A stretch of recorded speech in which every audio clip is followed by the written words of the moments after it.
High protein, savory. Oh, savory oats. 330 calories for 34 grams of earth fat into the oatmeal. I'm also gonna add in spinach now too, so I'm gonna do a handful of spinach.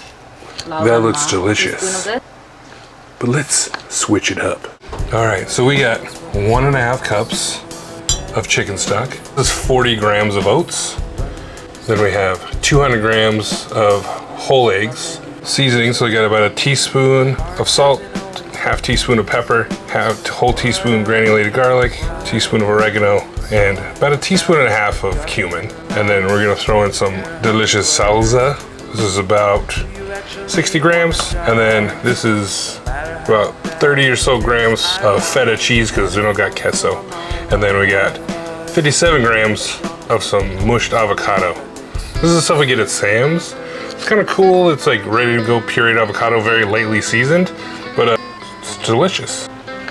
All right, so what I'm gonna do first is I'm gonna toast these oats a little bit, just to give it a little toastiness, hence the word toast, and just maybe just a little color and then just another little bit of flavor. You know, you can also do this when you like cook your rice. If you're doing like a rice dish or quinoa, you know, toast the things. Just like you should always toast your spices if you got whole spices before you grind them. So we'll get that toasting. Always trick is to see how long you can hold your hand there. See how hot the pan is. I can hold it a little longer than normal because my hands are dead and calloused, but you want to be able to hold there for a little bit and then not too long, maybe like 30-40 seconds before it gets too hot. That's like a good medium heat. You only need ripping hot pans for like steaks and things like that. Okay, so I got nice fragrance coming off this. You can really starting to smell the oats. So that's the good toast on it. Kind of smells like that, almost kind of like warm popcorn. Now we're gonna go ahead and get our liquid in there. That's what you want to hear. That sizzle. All right. Just give it a little stir.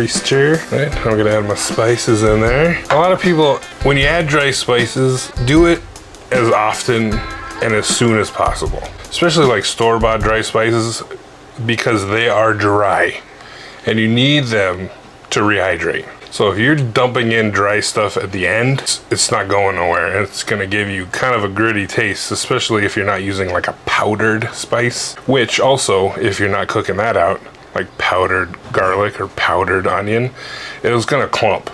So if you're adding it to stuff, try to do it before, while it's cooking, so that you have a time to like, it can absorb some of this liquid and rehydrate and actually, well, it tastes a little better. Okay, so we got that going there. Now we'll go ahead and add our eggs.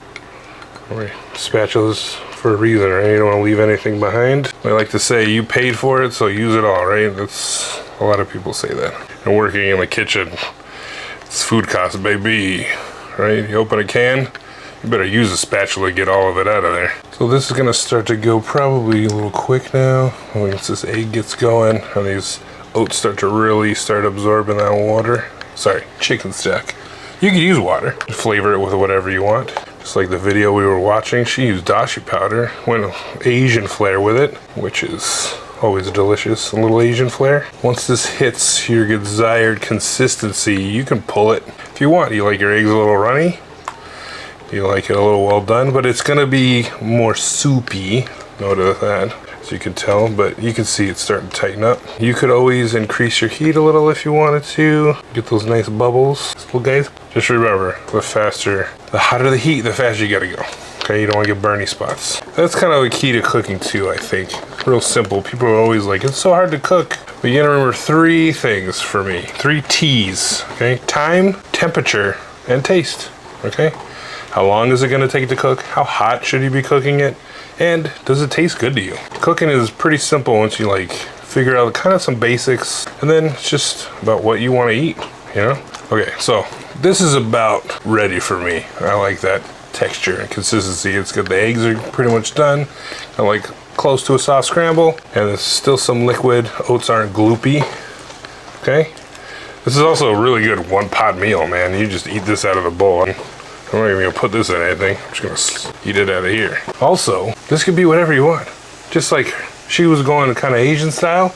I'm going a little Latin flair, but you can go like barbecue oats. I've seen Korean oats. Those are real good. Put some kimchi on that. But you can do whatever you want, man. It's delicious. All right, so we can cut the heat. Boom.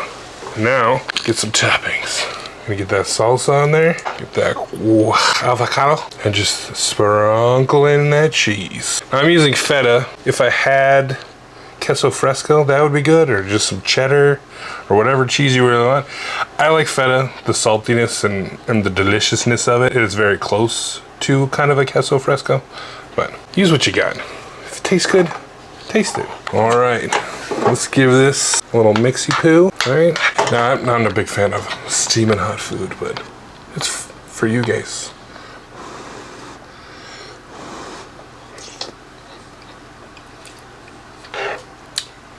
Oh yeah. Oh yeah. That was a lot hotter. I did a blow on that one. Whew. Oh, that's delicious. You should definitely try it. I'm gonna throw up all the calories and proteins that are in this, but if you're sick of like regular old oatmeal or overnight oats that are always sweet or whatever, get your savory oat on, dude. It's delicious, and you can do it however you want.